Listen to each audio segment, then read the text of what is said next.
Hello everyone, my name is Chandan Singh. So guys, the Hindu का editorial है, इसकी पार्सिंग करते हैं। पार्सिंग की सीरीज में चला रहा हूँ, वो भी एडिटोरियल पे फोकस्ड है। हम लोग हैं, चलिए शुरू करते हैं। आइए, यहाँ पर लिखा है कि स्टॉप द स्लॉटर। अब जिस तरीके से स्टॉप लिखा हुआ है, एक इंपैरेटिव सेंटेंस लग रहा है कि भाई रोको, stop. Stop what? The slaughter. यहाँ द है, ऑफकोर्स ये नाउन है फिर, यानी कि स्लॉटर का मतलब होता है काट मार जो होता है, उससे रिलेटेड ये वर्ड है स्लॉटर। इस मार काट को बंद करो, स्टॉप द स्लॉटर। अब यहां पर लिखा है कि Trump must use his leverage to force Israel to end the war in Gaza. अब इसकी पार्सिंग करके हम लोग देखते हैं। देखिए, यहां से यहां तक उठाते हैं, ये देखिए यहां तक।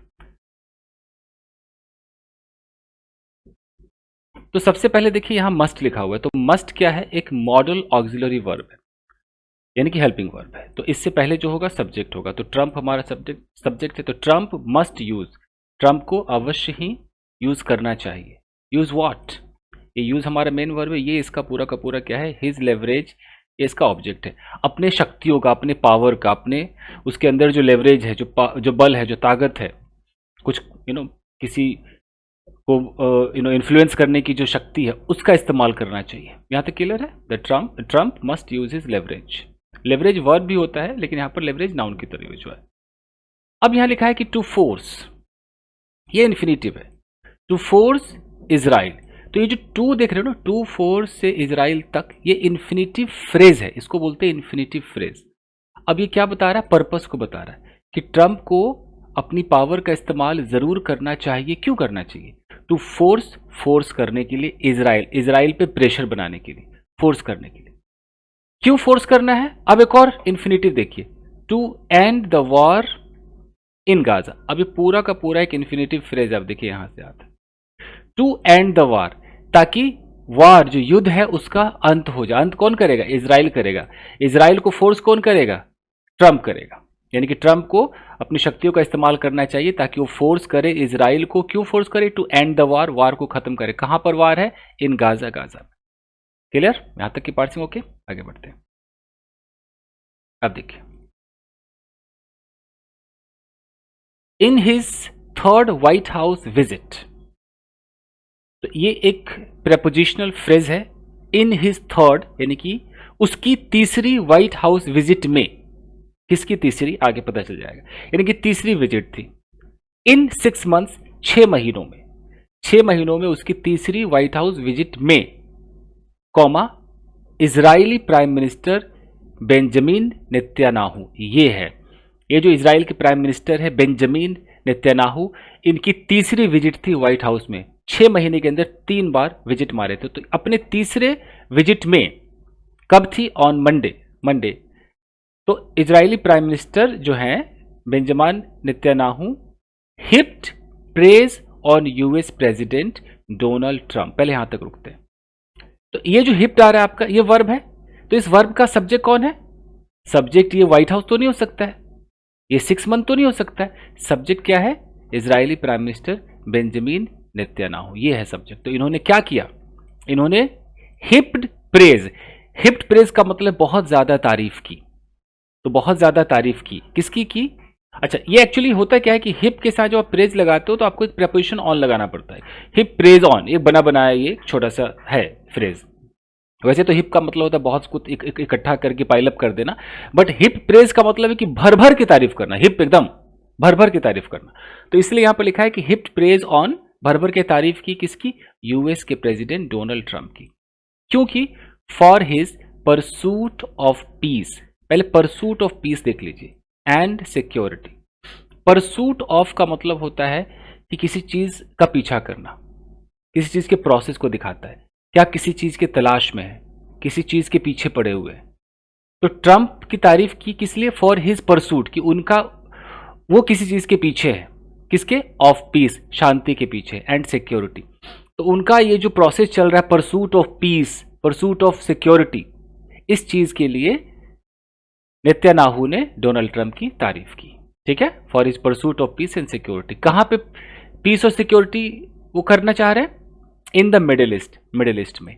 एंड इवन नॉमिनेटेड, अब फिर एक एंड से दूसरी बात कही जा रही है कि उन्होंने भर भर के तारीफ की, एंड इवन नॉमिनेटेड, यहां तक कि नॉमिनेटेड भी कर दिया, नाम भी उनका सर्कल में ले आए, नॉमिनेट कर दिया, नॉमिनेटेड हिम किस लिए, for a Nobel peace prize, कि उनको एक नोबल पीस प्राइज मिलना चाहिए, तो उसमें उनके नाम का नॉमिनेशन भी कर दिया।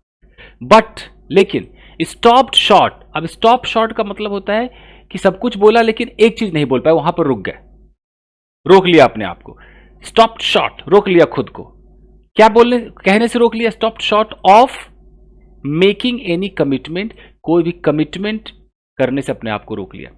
ऑफ एक प्रेपोजिशन है, प्रेपोजिशन के बाद जेरंड आता है एक्शन के तौर पे, तो मेक में आईएनजी लगा हुआ है, making, stop short of making any commitment, किस पर, on the most pressing issue, pressing issue का मतलब होता है कि सबसे जो गंभीर इशू है, तो सबसे गंभीर इशू पर कमेंट करने से खुद को रोक लिया।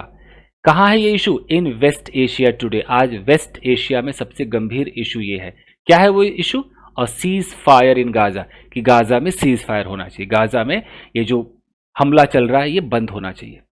तो इस चीज पर उन्होंने खुद को स्टॉप शॉट कर लिया, खुद को रोक लिया कोई भी कमिटमेंट देने से। इतनी बात समझ में आई।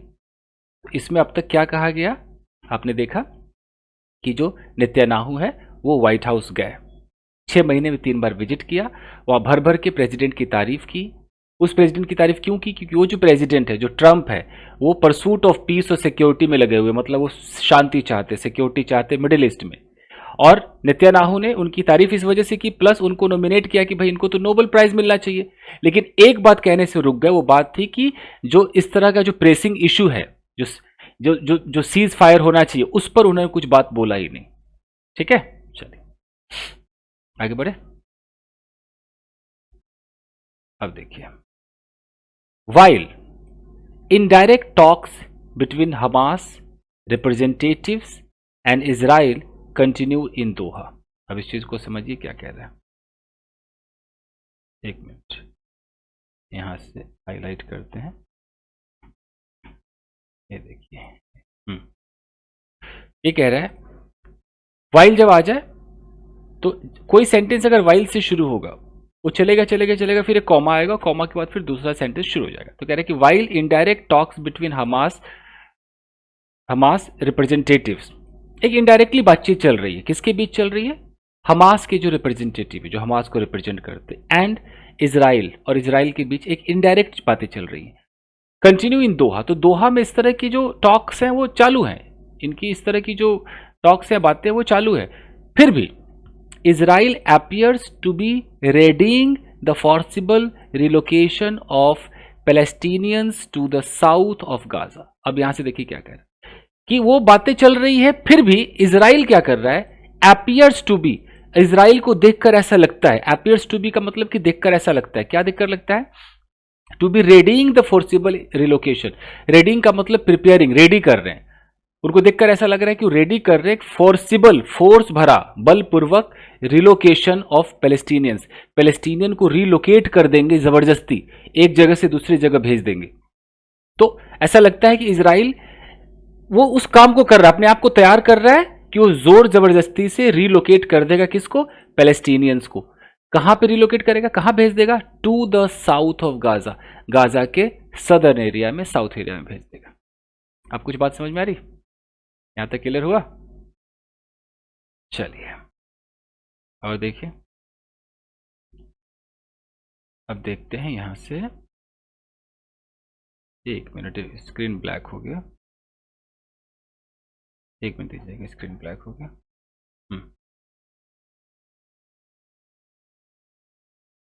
यहां से देखते हैं, defence minister Israel cats says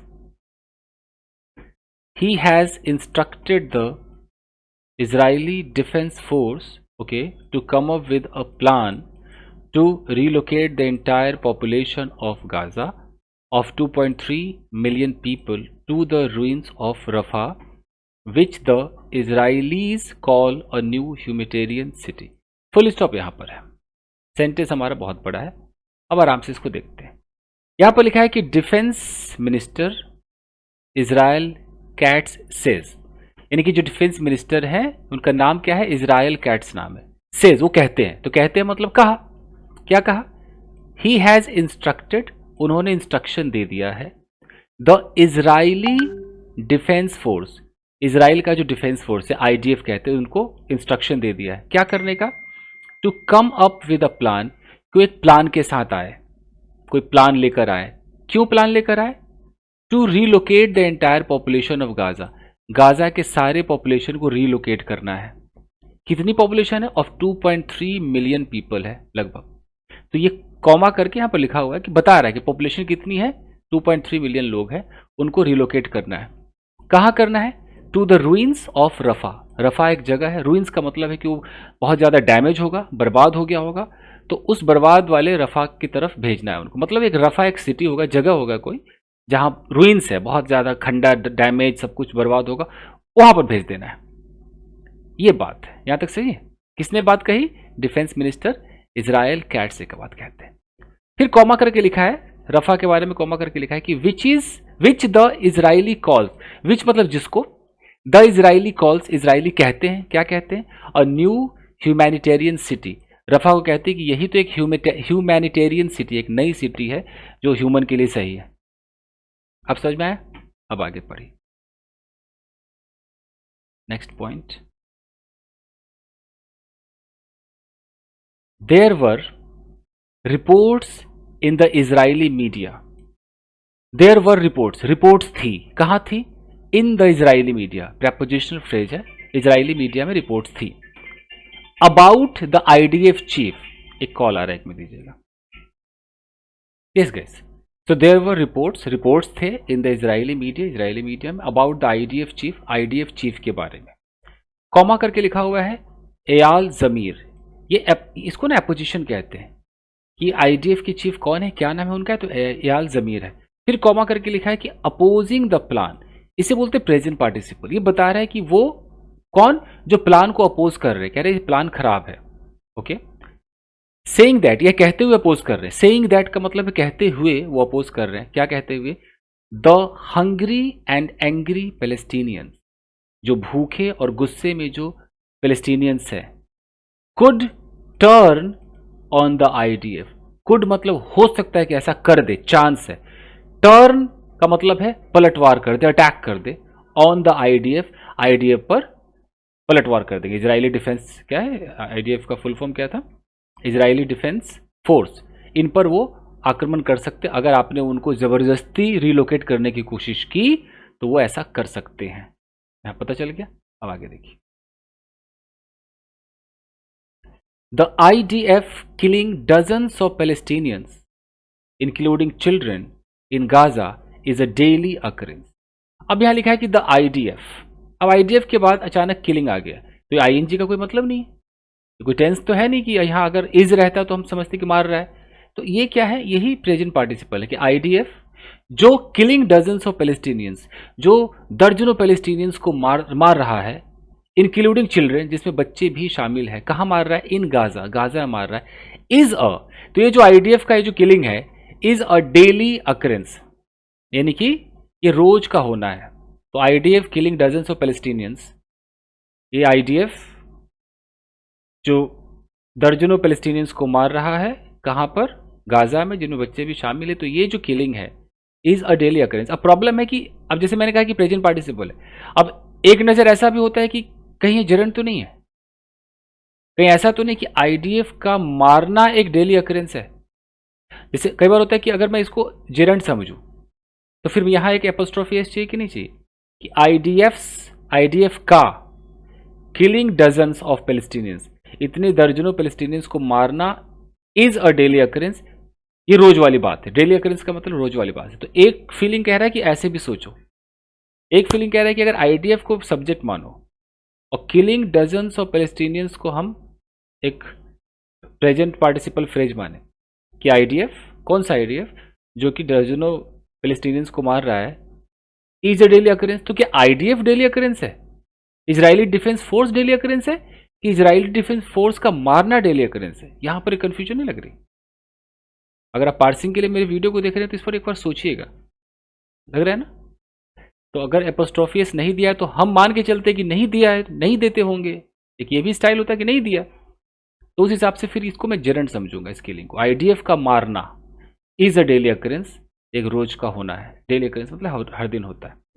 फिर यहां पर लिखा है starving civilians are shot down. Starving civilians, जो भूख से मर रहे हैं सिविलियंस हैं, are shot down, present indefinite का पैसिव है कि उन्हें गोली मार दी जाती है। In aid centres, aid centre का मतलब जहां बचाव का सेंटर होता है, एड मतलब सहायता केंद्र जो होते हैं, वहां पर इनको मार दिया जाता है, स्टार्विंग सिविलियंस को, खुद ही भूखमरी से मर रहे हैं। और देखिए doctors who served in Gaza, वो डॉक्टर्स, अब यहाँ हु क्या है, रिलेटिव प्रोनाउन है, एडजेक्टिव क्लॉज बना रहा है। वो डॉक्टर्स जिन्होंने सर्व किया है गाजा में, अपना प्रैक्टिस किया है इन द पास्ट 20 मंथ्स, पिछले 20 महीनों में, हैव हॉरर स्टोरीज। अब ये हैव जो है, ये इसका सब्जेक्ट कौन है, इसका सब्जेक्ट डॉक्टर्स है, देख रहे हो। तो ये सब्जेक्ट है, यहाँ से इसका प्रेडिकेट है, और बाकी ये क्या है, who served in Gaza in the past 20 months, एक एक्स्ट्रा इन्फॉर्मेशन है, इसे एडजेक्टिव क्लॉज कहते हैं। तो वो डॉक्टर्स जिन्होंने गाजा में सर्व किया है इन द पास्ट 20 मंथ्स, पिछले 20 महीनों में, हैव हॉरर स्टोरीज, उनके पास हॉरर कहानियां हैं, ऑफ बेबीज, बच्चों की, बीइंग स्टार्व टू डेथ, जिनको, जो भूखे मर रहे हैं, मतलब भूख से मर रहे हैं, बीइंग स्टार्व, जिनको भूखा मारा जा रहा है। कब तक स्टार्व रखा जा रहा है, कब तक खाना नहीं दिया जा रहा है, टू डेथ, जब तक मर न जाए। तो यहां पर अचानक बीइंग क्यों आ गया, कि stories of babies who are being, मतलब कि ये प्रेजेंट पार्टिसिपल फ्रेज है। तो ऐसे है कि बीइंग स्टार्व्ड, उनको भूखा रखा जा रहा है, जैसे मैं बोलूं कि दे आर बीइंग टॉर्चर्ड, उन्हें टॉर्चर किया जा रहा है।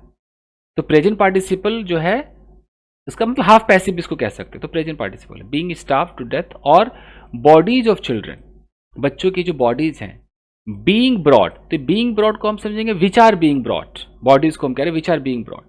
तो बीइंग ब्रॉड टू हॉस्पिटल्स, उन्हें हॉस्पिटल्स लाया जा रहा है, विद स्नाइपर वुंड्स, जिसमें स्नाइपर की गोलियां लगी हुई, स्नाइपर होते हैं ना, शिक शिक गोली मारते हैं, उनके घाव के साथ लाया जा रहा है। इन देयर हेड्स, वो सीधा गोलियां उनके सर में लगी है। तो डॉक्टर्स जो कहें, डॉक्टर्स कह रहे हैं कि भाई डॉक्टर्स के पास हॉरर स्टोरीज हैं, दिल दहला देने वाली कहानियां हैं उन बच्चों की जिनको भूख से मारा जा रहा है, उन बच्चों की बॉडीज को जिन्हें लाया जा रहा है, जिन पर स्नाइपर ने उनके सर में वार किया है, गोली मारी है। क्लियर। और देखिए none of this moves mister Netanyahu and his backers in the waste.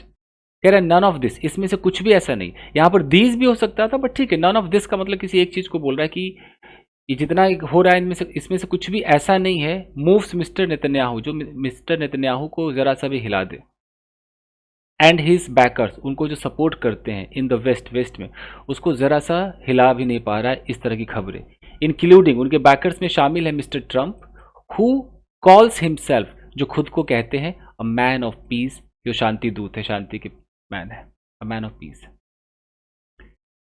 तो अगर नहीं समझ में आए तो दोबारा इस वीडियो को देखिएगा, आराम आराम से कोशिश कीजिए कि मैं यहां तक तो पहुंच गया। अब देखिए mister Trump had said, mister Trump ने कहा था, बिफोर द मीटिंग, मीटिंग से पहले, दैट, यह कि, he would be very firm, वो बिल्कुल एकदम स्ट्रांग रहेंगे, मजबूत रहेंगे, विद मिस्टर नेतन्याहू, नेतन्याहू के साथ, on the need for a cease fire, on the need for a cease fire, जब सीज फायर की आवश्यकता होगी उस पर वो मिस्टर नेतन्याहू के साथ एकदम फर्म खड़े रहेंगे, एकदम मजबूती से खड़े रहेंगे। Mister Trump had said before the meeting, meeting से पहले कह दिया था। बट, लेकिन, words alone are not enough, लेकिन सिर्फ शब्द कह देना अपने आप में काफी नहीं है, सही ना, words alone are not enough. Mister Trump has the leverage, mister Trump के पास वो पावर है, टू कंपेल इजराइल, कि इजराइल को मजबूर कर सकता है, to accept a ceasefire in Gaza, कि गाजा में सीज फायर को एक्सेप्ट करे। ये ट्रंप के पास पावर है, लेकिन ट्रंप कर नहीं रहा। ही डेमोन्स्ट्रेटेड हिज इन्फ्लुएंस, अब ये ही मतलब ट्रंप, ट्रंप ने एक बार दिखाया था, डेमोन्स्ट्रेटेड, दिखाया था, हिज इन्फ्लुएंस, अपने पावर को दिखाया था, in the final hours of the Iran Israel war, Iran और इजराइल का जो वार था, लड़ाई थी, उसके फाइनल आवर्स में, जब अंतिम कुछ क्षण चल रहे होंगे, उस वक्त पावर दिखाई थी। पब्लिकली डिमांडिंग, पब्लिकली डिमांड करते हुए, डिमांड रखते हुए that Tel Aviv turn back its fighter jets that had taken off to bomb Iran. यानी कि तेल अवीव जो सिटी है वहां से, तो तेल अवीव को इन्होंने डिमांड रखा था कि ये जो सिटी है टर्न बैक इट्स फाइटर, अपने फाइटर को वापस ले ले। कौन से fighters? Jets that had taken of, जिन्होंने उड़ान भर दी थी, टू बॉम्ब ईरान, जो ईरान पर बॉम्ब गिराने के लिए जो फाइटर जेट्स जा रहे थे, कहाँ से जा रहे थे? तेल अवीव जो सिटी है वहां से जा रहे थे। तो जो ट्रंप है, इन्होंने ये डिमांड रखी पब्लिकली कि हाँ भाई, मेरा डिमांड है कि आप वापस लीजिए, बॉम्ब मत गिराइए, ये डिमांड रखी थी। इजराइल कंप्लाइड, और इजराइल को मानना पड़ा, complied after carrying out only अ सिंबॉलिक स्ट्राइक। कैरिंग आउट का मतलब होता है मतलब काम को कंप्लीट कर देना। उन्होंने काम क्या किया? ओनली सिंबॉलिक स्ट्राइक किया। सिंबॉलिक मतलब दिखाया कि देखो हम स्ट्राइक कर रहे हैं, बट उतना नुकसान नहीं हुआ, सिर्फ एक डराने के लिए किया। लेकिन इजराइल ने बात मान ली ट्रंप की। टुडेज इजराइल, आज का जो इजराइल है, is dependent on the US as ever before. वो डिपेंडेंट है, उसी पर आश्रित है, यूएस पर एज एवर बिफोर, पहले जैसा। एज एवर बिफोर मतलब जैसे पहले था वैसे ही है। During the war on Iran, during the war on Iran, Iran में जो वॉर था, देखो ऑन लगा हुआ, इन नहीं है, यही सब प्रेपोजिशन को देखना है। During the war on Iran, Iran के दौरान, मतलब ईरान में जो वार था उसके दौरान, Israel had to rely on America for offensive and defensive support. जब वॉर चल रही थी, Israel had to rely, Israel को आश्रित होना पड़ा, रिलाई करना पड़ा ऑन अमेरिका, अमेरिका पर। किस लिए? For offensive and defensive support. Offensive कि मैं आक्रमण करूंगा तो मुझे ये चाहिए दो, इसके लिए। और डिफेंसिव मैं डिफेंड करूंगा, रोकूंगा, तो क्या क्या स्ट्रैटेजी है मुझे बताओ। दोनों तरह के सपोर्ट के लिए इजराइल को रिलाई करना पड़ा अमेरिका पर। Israel needs American weapons to continue its devastating war in Gaza. Israel needs, Israel को जरूरत है, इजराइली सब्जेक्ट है, नीड्स चाहिए, क्या चाहिए? अमेरिकन वेपन्स चाहिए। क्यों चाहिए? इन्फिनेटिव, टू कंटिन्यू, क्या कंटिन्यू करना है? It's devastating war in Gaza, पूरा का पूरा इन्फिनेटिव फ्रेज यहां से आता है। उसको चाहिए वेपन की कंटिन्यू रखे, डिवेस्टेटिंग, तबाही मचा देने वाला जो वॉर है गाजा में, उसको कंटिन्यू रखने के लिए इजराइल को अमेरिकन हथियार चाहिए। एंड मिस्टर नेतन्याहू, अब यहां पर देखिए सब्जेक्ट है नेतन्याहू, अचानक कॉमा आ गया और यहां पर हु लगा दिया। इट मीन्स कि सब्जेक्ट को उसका प्रेडिकेट नहीं मिला। ये क्या है? एक्स्ट्रा इन्फॉर्मेशन है। ये एक एडजेक्टिव क्लॉज बना रहा है कि Netanyahu who is facing an arrest, जो एक अरेस्ट को फेस कर रहे हैं, अरेस्ट वारंट को फेस कर रहे हैं from the international criminal court for war crimes and crimes against humanity. जो इंटरनेशनल क्रिमिनल कोर्ट है, उन्होंने एक अरेस्ट वारंट अरेस्ट इनके खिलाफ इशू कर दिया है। तो नेतन्याहू जो कि इसको फेस कर रहे हैं, और फॉर किस लिए किया है? For war crimes, okay, and crimes against humanity, मतलब जो क्राइम ये कर रहे हैं, ह्यूमैनिटी के खिलाफ क्राइम कर रहे हैं, जो भी वॉर क्राइम इनका टेक्निकल टर्म है, इसके लिए इन पर एक नोटिस आ गया है अरेस्ट करने का। देख रहे हो? अब यहां पर लिखा है नीड्स, तो इस नीड्स का सब्जेक्ट कौन है? ये है नेतन्याहू नीड्स। क्या चाहिए उनको? American political and diplomatic backing. उनको अमेरिका का पॉलिटिकल और डिप्लोमेटिक बैकिंग मतलब सपोर्ट चाहिए, समर्थन चाहिए। क्यों? To continue his wars across West Asia with impunity. समर्थन चाहिए ताकि कंटिन्यू, टू कंटिन्यू, ताकि वो कंटिन्यू रख सके क्या चीज? हिज वॉर्स, अपने लड़ाई को, अक्रॉस वेस्ट एशिया, पूरे वेस्ट एशिया में जो लड़ रहे हैं ये अपना कंटिन्यू रखे, विद इम्प्यूनिटी, बिना किसी सजा के डर से। अब उनके खिलाफ ये अरेस्ट वारंट है, तो अगर अमेरिका साथ नहीं देगा तो गिरफ्तार हो जाएंगे, तो इसलिए अमेरिका का सपोर्ट चाहिए। क्लियर? और देखिए,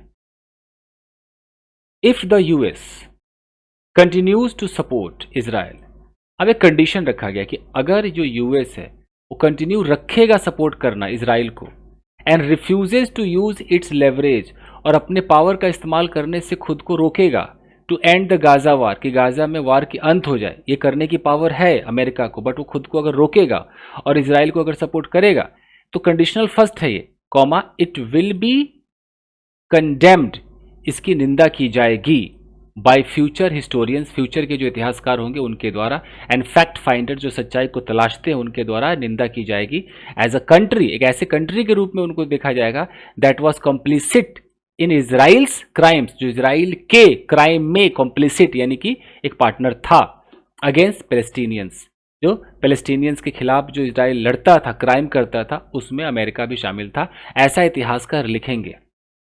देर are no excuses for Israel to prolong this brutal war, कोई एक्सक्यूज नहीं है इजराइल के लिए कि इस ब्रूटल वार को खींचे जा रहे हैं। टू प्रोलॉन्ग, प्रोलॉन्ग का मतलब लंबा करना, ब्रूटल वार का मतलब जो निर्दयी वार है, एकदम घातक जो वार है, तो इसको लंबा करने के ऊपर कोई एक्सक्यूज नहीं, there no excuse for Israel to prolong this brutal war, कोई एक्सक्यूज नहीं है। विच हैज किल्ड, जिसने मार दिया है एस्टिमेटेड 70,000 पीपल इन 20 मंथ्स, 20 महीनों में लगभग, एस्टिमेटेड, एस्टिमेट किया गया है, ये पास्ट पार्टिसिपल है, ये एस्टिमेटेड 70,000 पीपल इन 20 मंथ्स मार दिया है। और ये क्या है, विच रिलेटिव प्रोनाउन है, और ये क्या कर रहा है, क्लॉज बना रहा है। द स्लॉटर मस्ट स्टॉप, ये जो काट मार है ये रोका जाना चाहिए, मस्ट स्टॉप, रुक जाना चाहिए। And Israel must be held accountable for its crimes, और इजराइल को अवश्य ही जिम्मेदार ठहराना चाहिए, must be held accountable, hold accountable का मतलब होता है जिम्मेदार ठहराना, होल्ड का हेल्ड हो गया, फॉर इट्स क्राइम, इसके क्राइम के लिए इसको जिम्मेदार ठहराना चाहिए। मुझे लगता है इतना बहुत है, आपने पार्सिंग सीख ली होगी और खबर भी आपको मिल गई। चलिए guys, thank you very much, video को लाइक कीजिए, ऐसे ही लाता रहूँगा, देखते हैं कब तक चलता है सीरीज का कोई भरोसा नहीं होता, बट आपका प्यार मिलता रहेगा तो सीरीज भी चलता रहेगा। थैंक यू गाइस, मिलते हैं, थैंक यू।